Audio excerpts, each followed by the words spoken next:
Big 12 tournament's always a fun one. I expect that we'll have a good crowd out there, which is always enjoyable for our team to play in front of. We are in final exams right now. This is the reason why you're not seeing players here.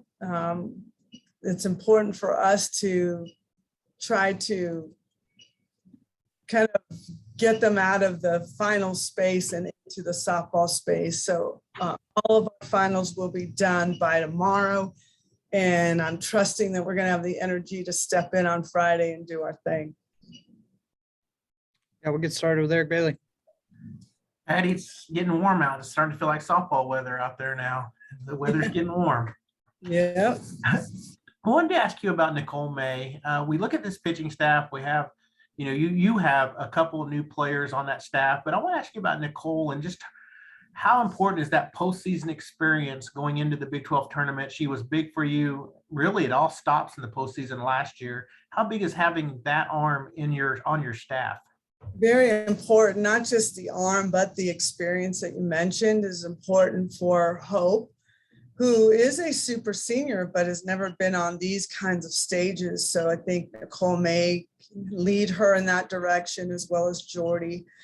I think you'll see Nicole May kind of come to life and get more opportunities as we go forward. You always talk about putting these pitchers in pressure situations, having them feel that pressure. Do you feel like up to this point, these three pitchers have felt where you want them to be going into postseason? Yeah, I do. They've all been in those situations. And I think we all know that we've lost some significant innings because of run rules. So anytime we're here at home and we're practicing, we're throwing live, and our pitchers are facing our hitters. And I try to set up situations. I say it out loud. We put runners in scoring position, and we really challenge these pitchers, and they love it and they want it. So we're going to continue to do that these next couple of days to prepare ourselves for the weekend. Patty, appreciate it. Good luck this weekend. Okay. Yeah. We'll go Ryan Aber. Yeah, Patty, I want to ask you a couple things about Jana Johns. First of all, you talked about a little bit over the weekend, her contributions at the plate and how important some of those at bats were, not necessarily even with the result, but the way that she was able to stretch out at bats and things like that. What to you is maybe some of the most impressive things about what she does offensively, and just how important is having somebody like that who can extend at bats the way that she did over the weekend? Yeah, she was really, really important for us this last weekend, and I had her lower in the lineup. And man, she took a beating. I think she got hit 2 or more times hard, and just kind of casually gets herself to first base, whether it's a walk or hit by pitch. And she also came up with some clutch offense for us. I'm anxious to see her as we go into postseason, because I think she's really going to. This last weekend has been a nice, just confidence builder for her. And I think she's had a really good, last 2 or 3 weekends. So I'm fired up for her. And because when she does it, it fires up our team. And she's a hardworking kid every day at practice. I mean, we're just drilling balls at her. I thought she had a really good defensive weekend as well. And I thought our defense was a highlight of the weekend, spearheaded by Jana. So it's important. We need her, and she knows that. And I think she's gonna, this being her last, hurrah with OU as we go through postseason, I think she's gonna lay it out on the field for us. What type of player was she, when you're looking at, what she did at South Carolina, and where some of the areas that she's really taken steps forward in the last couple of years? Defense, without question. She came in almost like a freshman. She came in with big eyes, like, oh my gosh, am I good enough to be here? And she really, really, really did a good job of improving defensively, because I wasn't quite sure she was going to be our starting third baseman. And we just kept working with her. And she really is really smooth there. So I think that's the biggest improvement. I don't know, offensively, she's got the power. Sometimes her swing gets a little bit big, gets a little bit long, but she'll do anything for this team right now. I feel that from her. And one more quick thing, sorry. The defense, you talked about the improvement there. How did y'all go about, working on that with her? And was there a moment when you're like, oh, well, she's good enough now to play defensively there? Yeah, it took us a good solid semester to get this figured out before I felt like, okay, she's the one. What was the other part of the question? Well, just if there was a moment or a period of realization that, oh, she's good enough to It took us play. a full semester for sure. And then once she got going, like last year at the World Series, I think she was pretty nervous. So she made a couple fumbles with balls that were kind of easy plays, but she also came up with some big hits for us. I think she is much more settled and more mature and understanding. The one thing we do at practice with her a lot, I'll try with my old legs to try to hit it as hard as I can, try to hit it by her. Like we have this little challenge. And then we also worked a lot of short game with her, especially going into this last weekend, because Oklahoma State has a lot of short game in their lineup. So she gets a lot of work. She takes a lot of hits, whether it's off of her shins from ground ball or off of her shoulder or elbow from pitchers. She's a tough young lady. Hey, I really appreciate it, Patty. Good luck this weekend. Thank you. We'll go Ryan Chapman. Hey, Coach, this weekend, I can't remember if it was Friday or Saturday. You had said that this team has more fun than any other team in the country, as well as getting stuff done on the field.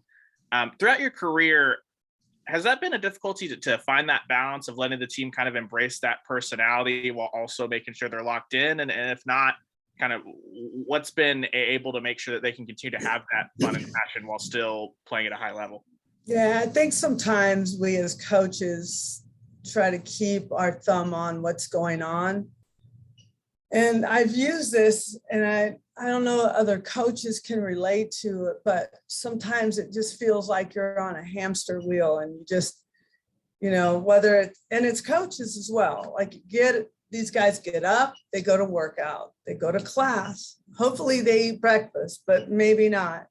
Go to class, hopefully they eat lunch, come to practice, 3 hours of hard work and practice. Go home, eat dinner, take a shower, do their homework. Or if you're Jordy Ball, you're getting up at 5 a.m. to do your homework. You do your homework, you're exhausted, you sleep, you get up and you do it again, and you do it again, and you do it again. And we just keep rolling. And now we're traveling and you do it again. And it's just constant. So we've got to create some kind of energy, whether it's through music. This team likes music a lot. So in our warm-ups, we try to incorporate music and let them be a little bit loose. On road trips, we try to engage them into some fun stuff where they can laugh and have a good time. So it's important that we integrate this into what we're doing. Our last trip to Kansas was our last road trip, and it was absolutely ridiculous in a good way. They had a blast of just caring for and caring for and spoiling our super seniors. but the way they were doing it was really fun. They had a great time, and I just was on an outsider looking in on what they were doing and making me laugh, but definitely staying out of it because I don't want to be in the middle. I want them to have the freedom to do, say, and be the way they want. So just sitting back and watching, I learned a lot about them and their personalities. And then also listening to them after the tragedy at JMU and listening to our team talk, it really helped me understand that they need more than just the hamster wheel. You know, I got to stop the wheel and get them off and get them to exhale and enjoy life and enjoy each other a little bit more. Thank you, Coach. Really appreciate it. Got it. I'll go Joey Helmer.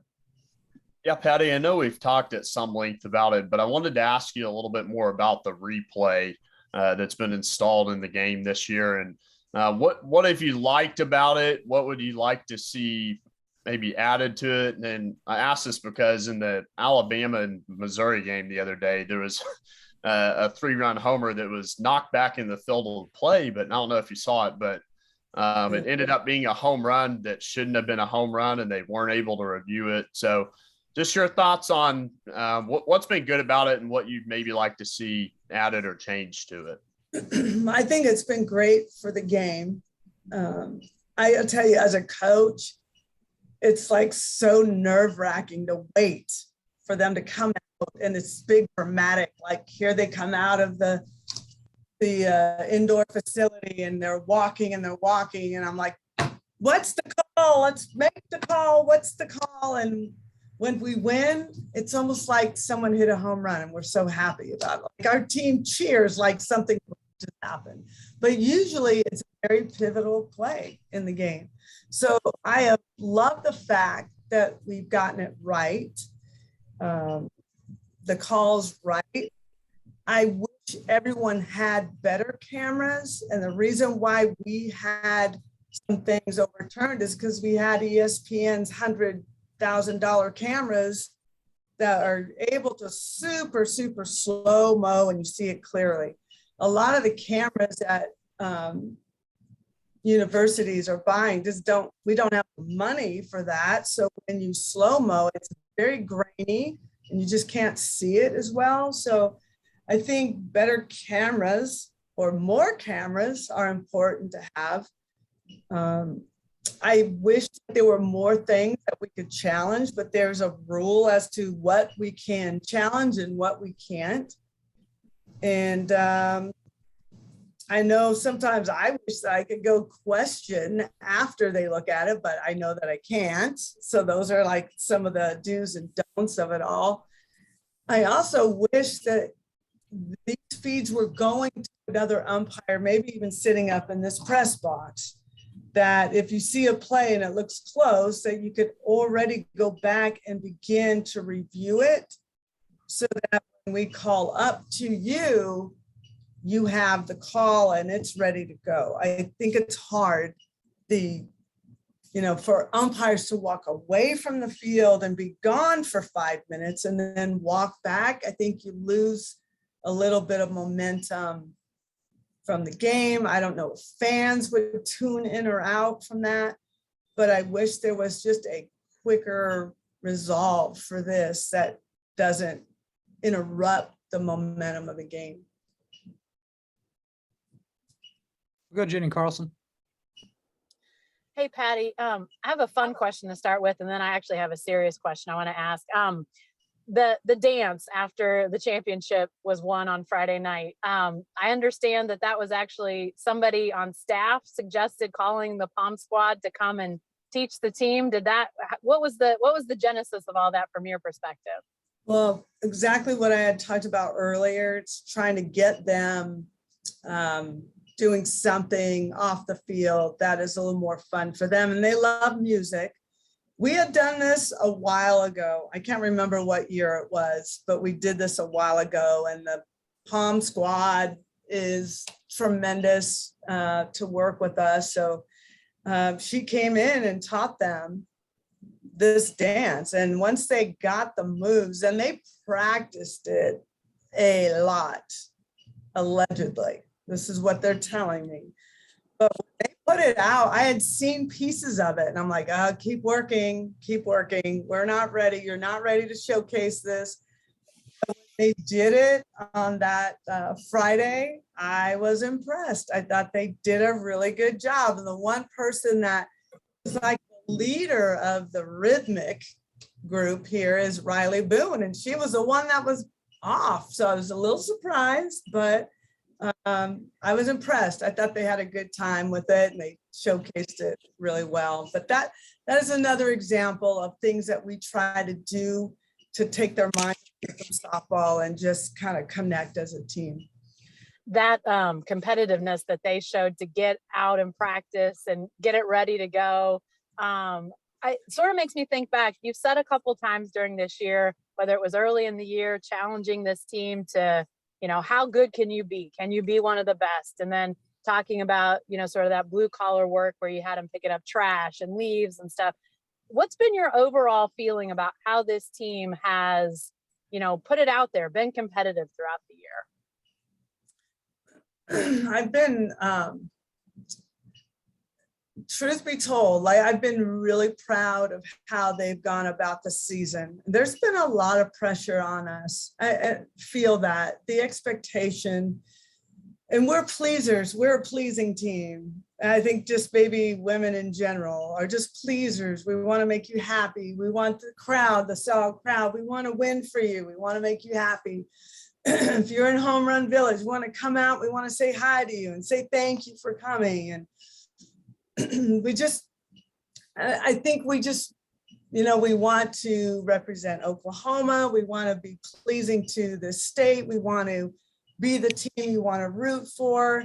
I think we've done a lot of that, and it's quite honestly been exhausting. There's been a lot of requests for this team for all of us, and it's been hard. It's been different than any other year I've ever been a part of. It's the people want access to us more than ever. And it's, we had a big ESPN group in here during the biggest weekend of our season, which was against Oklahoma State. And they are following us. There's a photographer, reporter, there's cameras, coming in on Tuesday and being here Tuesday and Wednesday and play on Thursday. And it's been constant. It's been hard. It's been a distraction for sure. So I've been proud of, because it's hard for us to say no to them. We want to make, if this builds our program and it builds our sport, because ESPN is tracking us and following us. How do you say no to that? You don't, you just do it. And that's kind of it. You just, come on, you guys, let's just do this. Let's get this done. Let's do this. And they don't decline anything that we ask. They're like, oh gosh, I don't want to do this. Please don't make me do this. They're very genuine when they speak to all of you and so forth. I feel like we've been a little bit laxed because we've had those run rules and we do it, looks very easy. And then we get a little lack of focus in the dugout when that happens. I think we've gone through some times where we have not been super in tune and in focus. We're just going through the motions, and the team's motions are so good that you don't know that we're going through the motions. But I do, and I still think it's something that we gotta get sharper. We gotta fine tune our tools here as we go into postseason. And that's been a focus from the coaching staff, is we need fine tuning and we need it to be running like a well-oiled machine versus just, we can kind of put it on cruise control and you'll never know. If you're out here in the stands, you don't know that. Yeah. We've got to get the cruise control off, completely out of our equation. Thanks, Patty. You got it. We'll go Jesse Crittenden. Hey, Patty, I appreciate your time. to kind of add on to that, you kind of touched on this, but obviously ending the season the way you guys did with 3 wins against Oklahoma State, and you talked about how much you like the way you guys played on both sides of the ball. I mean, does it feel like you have momentum heading into the postseason? Or does the postseason feel like a clean slate? How do you? I mean, obviously you've been here a lot of the times. How do you approach that? Is that momentum you can use, or is it just like starting over? No, absolutely. We're going to use this momentum because I feel that sweep of Oklahoma State was big for us. They're a ranked team in the top 10. They're a good team, and we faced very good pitching.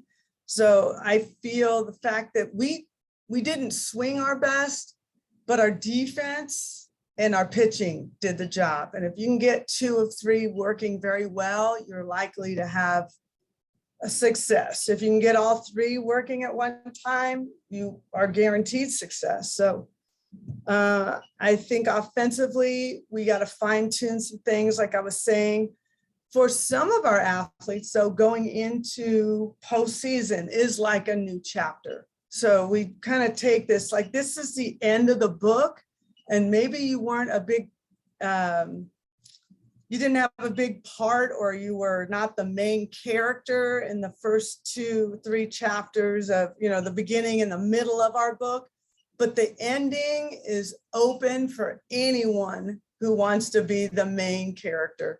And however this is going to end, I'm hoping that you'll hear about new names. Kinsy Hansen, this is a great opportunity for her to just change her season around completely. So it's just moments like that, opportunities for players like that to, kind of come in with some heroics, regardless of what they've done prior to going into postseason. I appreciate it, Patty. You got it. We'll go Graham Hayes. Hi, Patty. Thanks for doing this. I was curious if I could take you back to the 90s for a second, and you're building something in Norman at that point. When you look at Arizona and UCLA at that time, what sorts of things felt most insurmountable? What were the parts where you couldn't think to your mind how you get from here to there? Well, I just remember getting our rear ends kicked by Arizona over and over, like run rule, like ridiculous run rule scores. And I sat there and I'm just looking, I'm just looking at women versus girls. That's what it felt like. It felt like women of Arizona versus girls of Oklahoma. And I knew that my recruiting needed to change. I knew that we needed to get stronger. I felt Arizona just being women, strong, fast, aggressive, smart. And I knew that that's what I was going to have to look for. And I had to elevate my recruitment. And I really hit the ground running hard and fast, because I knew as long as we were that far away from them, we'd never be able to compete. I can ask one more quickly. You had mentioned Kinsy in response to the last question. I'm curious what you've seen from her. Just how much has this season challenged? Because she's got so much personality, so much confidence. How has she responded to the challenge of the season with that? Yeah, she's been, that's just a roller coaster of emotions. She's not showing it at practice. She comes out, she works hard, she hits extra, she does all of that. I think it's just been more of a mind thing, like, how could I be struggling when I was so good last year, especially in postseason and so forth. I think she's going to get that mindset changed around. It's been suffocating her a little bit because of the expectations that everybody has on Kinsy Hansen. And then she made the women's national team, and that was a big deal for her. And it's just the idea of having to prove yourself all the time and getting her to just understand that she's good enough, and you've shown it and you've proved it. So you don't have to keep proving it day in and day out in every game. And, she wants to get that big hit, and she wants to, and it's just, she looks different. Her swing is different. Her confidence has looked a little bit different. But we really need her. And I've just been trying to give her opportunities and sharing that with Lindsay Elam to see if we could get one or both of them hot at the same time. And I'm hoping and trusting that Kinsy Hansen's name will be kind of in that last chapter of our season. Appreciate it. Thank you. You got it. A few more here. We'll go Joe Bettner. Hey, Patty. Wanted to ask you about a few of your grad assistants, Fales, Cindy Romero, Shannon Sale. A lot of experience among those former players. How valuable have they been to kind of, I guess, mentoring, guiding this group that's obviously had a lot of success already, but and won a national title last year? But how important are those to your staff?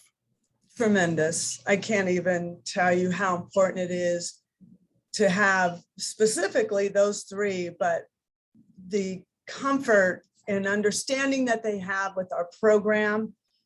You know, we each have, like, Sid is right next to me and just feeding me information that she knows that I want.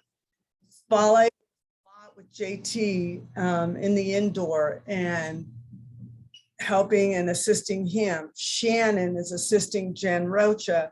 So we all have our, like, kind of our right-hand man, and the fact that we're so comfortable with them, they understand our program. I'll ask them for feedback and they'll tell me the truth. Like, they're not working hard enough. Like, okay, well, you didn't either sometimes, but I'll always listen to them.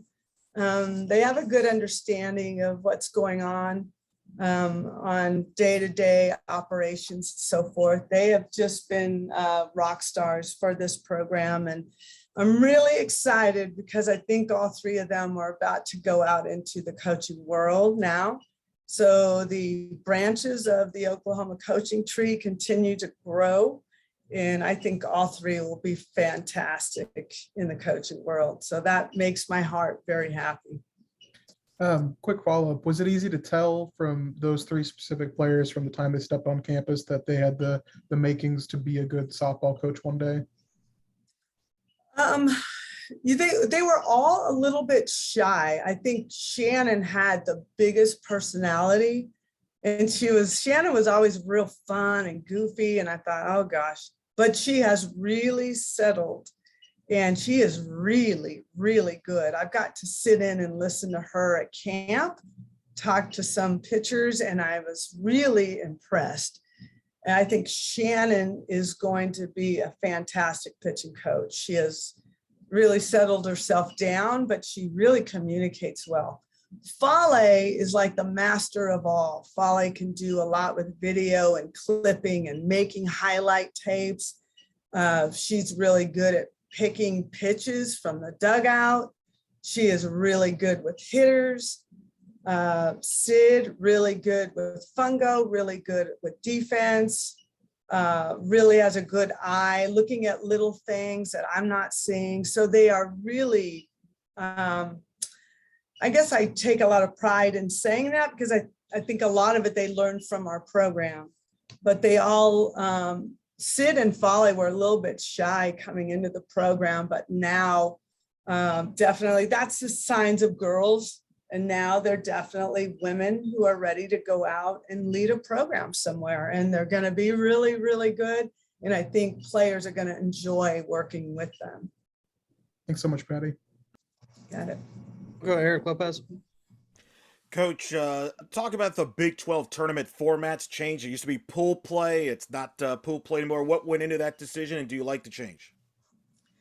I do. And I was the one that kind of brought the other to the table because we were starting back, and I thought, let's just try to at least play 3 games so that we can think of it like a weekend of conference play. So everybody was kind of guaranteed that, but there were a couple teams that knew they weren't going to make postseason. So why are we playing this last game? And I think that makes sense. I get it. We're going into this playing maximum of 2 games, which, I mean, what do you do? What can I do? So I don't know. I mean, I guess I like it, but I'm looking at every other team in the country at places right now playing. And Personally, I like the change. Personally, the fact that we're in finals is something that would be really hard to get started in a game like Tuesday or Wednesday, you know, and I know like the SEC and some of the big conferences have to do that because of the amount of members in their conference, but because we have such a small conference, it's kind of an easy weekend for everybody. You talked earlier about the request that you've gotten this year with ESPN All Around. It was announced Thursday that next, starting in August, Oklahoma athletics sporting events will be airing on ESPN Plus starting next year. Obviously, that affects you. Well, now more people get a chance to watch your home games. What was your reaction to that news, especially fresh off a weekend where you had monster TV numbers for Bedlam outrating the Stanley Cup playoffs, Dodger baseball games, and WNBA? Whoa, tell me more about that, because no one's telling me this. I've heard nothing about this. Yeah, you had to beat the Stanley Cup playoffs Thursday night, and then you beat WNBA action on the weekend and Major League Baseball games with on MLB Network, higher ratings. We outrated the Dodgers. They're Dodgers, yeah. Wow, I didn't know that. I am thrilled about this announcement and so thankful for Joe Castiglione, kind of shared with me how he was in talks and been working on this for quite a while. There have been a lot of requests for Sooner softball. If we aren't on ESPN, where do you find us? How do we watch you? And this is going to solve a lot of problems for a lot of people. And it helps with recruiting. It helps with, families that live at home that can tune in now and not have to spend money to come out here to see us. So I'm thrilled about it. And it's a long time coming. So it's going to be great for us. Thanks, Coach. We got two more here. Colton Soley. Hey, Patty. I was just wondering if you had an update on Kinsey Donahue's status and whether we'll see her again this season. You will not see her again this season. And that's pretty much all I'll say about it. Appreciate it, Patty. Yep. We'll go John Warner, last one. Hey, Coach. Can you about Jocelyn, how she's developed as a player and a person since she's been there? Jossie has developed in a lot of ways since she's been here. I keep using the term girl to woman. Jossie came here as a girl. I think going into her junior year specifically, I saw her change into a woman. Watching her in Hawaii this year and the way she handled it was like nothing I've ever seen, and I'll never forget it as long as I live. As a player, she has taken everything we've offered her and more. She's also shared her ideas with her teammates and been a good teammate for our hitters. So I have been blessed to have Jossie on the team, and I'm certainly going to miss seeing number 78 as we go forward. I also wanted to ask you about Jordy, just the job she's come in and done under a lot of pressure as a young player. Well, she's made differently, that's for sure. I've never seen a freshman come in with so much confidence and swag to her game. And she's been fantastic. And I've been really proud of her and handling the stress. She gets a lot of attention and she's handled it very well, and really been proud of her and how she's handled herself. Thank you, Coach. Thanks, everybody. Thanks, Coach. Thank you. Appreciate you all.